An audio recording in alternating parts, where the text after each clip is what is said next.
Aloha, this is Dr. Laurie Moore.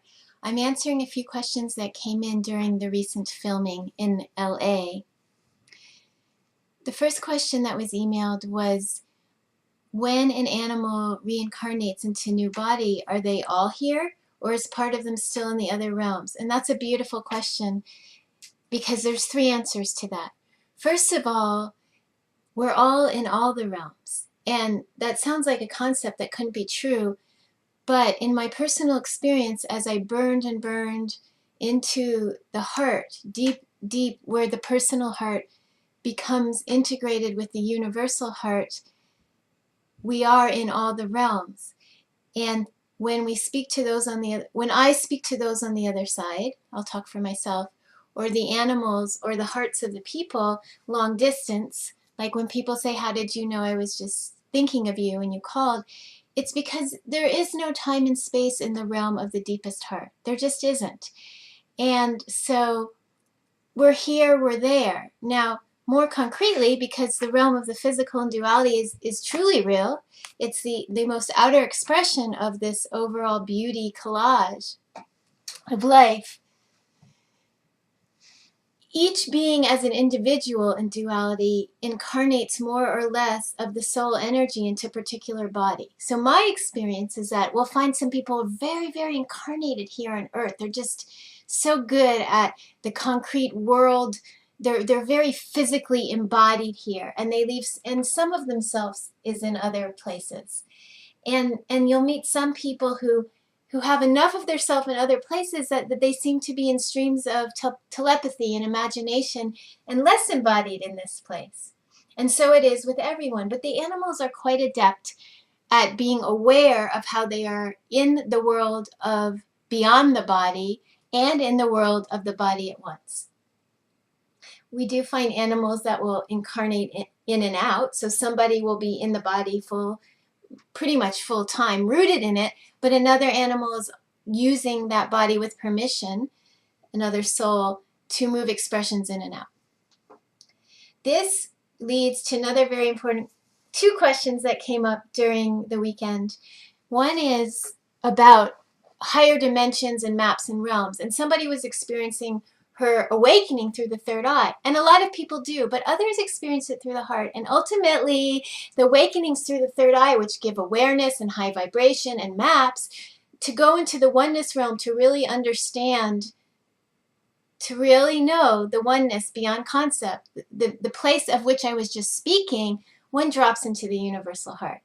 And there we have an acceptance. Instead of having to feel like it has to be my way and I experience it in this particular format, therefore they have to in order to get to some higher dimension, which is really not true. It's a kind of prejudiceness. That's like saying, I'm in China, but those people in Spain practice wrong, or I'm in America. We get that attitude a lot more in America, unfortunately. And the beauty is in all the different ways. So as you tune deeply into an animal or a person, the universe blueprints you with your own unique way of how you perceive and awaken. So when we meet in a circle, a group of us, we will have beautiful vibrations coming from our capacity to witness, behold, and be present with the very different ways the maps come in, the different ways the visions, the hearing comes in. And that's where the group awakening releases its prejudiceness and comes into a union of honor and respect and kindness. Because no matter how high the realm or beautiful the vibration, if the kindness and the respect and the honor isn't there, we don't have anything much. The third question had to do with when someone leaves the body. Someone mentioned he had heard on a panel that that's kind of like flinging off a costume. And that is exactly what I write about in depth in Animal Communication course, which you can find on Amazon, and also the Cat's Reincarnation, which you can find on Amazon.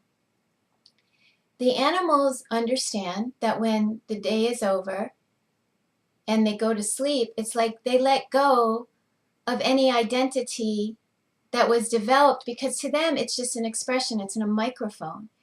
And we can do that too. And of course, when we die, we release this costume, just like when we wake up in the morning, we take off our nightgown, or if we're not wearing that, we put on a different clothes. It's just like an expression for the day. but the core keeps shifting and shifting. And so there's not that attachment to the identity in the animal. And the more we release our attachment, people don't understand what that means. They think it means to dislike, to rebel against their feelings and their thoughts. No, you're going to have every preferred and non-preferred mental state, emotional state, sensational state while you're on Earth, on the planet of polarity. That's the reality here. But if you love it, if you start to understand that the nature of this planet is constant birth and constant death, and all that is being built is already planning to be destroyed, you go in. I'm talking firsthand personal experience, and the animals do this all the time. You go into exceptional bliss and love in all kinds of preferred and non-preferred circumstances. Only when we get caught that the circumstances are not matching our mentally composed framework of what we think will bring us comfort, peace, joy, and love, do we contract from that. And I've had periods where I've contracted deeply from that in the middle of deep pain, later to open to what was happening that did not meet my expectations or supposed criteria, only to find myself an amorphous set of energy moving through space, reshaping all the time. The animals are aware of that. Please listen to this several times to really understand. Thank you so much. This is Dr. Laurie Moore. If you need private assistance, please sign up at animiracles.com. That's ANImiracles.com. I wish you great love in your day.